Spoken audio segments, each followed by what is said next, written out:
Dear friends, మీకు తెలుసా 2000 సంవత్సరాలు వయసు గల వ్యక్తి ఇప్పటికీ భూమి మీద ఉన్నాడు అంటే మీరు నమ్ముతారా? కానీ ఇది నిజం. ఎవరా వ్యక్తి? ఆ వ్యక్తిని మనం మనిషి అందామా? ఛాన్సే లేదు. లేదా ఋషి అందామా? లేక దేవుడు అందామా? లేక అష్టచిరంజీవుల్లో ఒకరిని అనుకుందామా? లేక భగవంతుని 11వ అవతారంగా గుర్తిద్దామా? ఏమన్నాం అతన్ని? ఏమని పిలవాలి ఆ మానవ రూపాన్ని?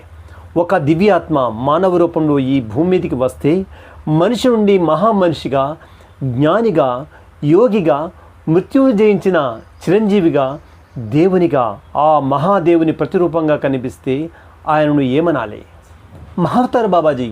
డియర్ ఫ్రెండ్స్, మహావతార్ బాబాజీ గురించి పూర్తి సమాచారంతో మరో వీడియో చేయబోతున్నాను. ఆ వీడియోను మీరు మిస్ కాకూడదు అనుకుంటే మన ఛానల్ని వెంటనే సబ్స్క్రైబ్ చేసుకోండి. సర్వే జన సుఖినో భవంతు.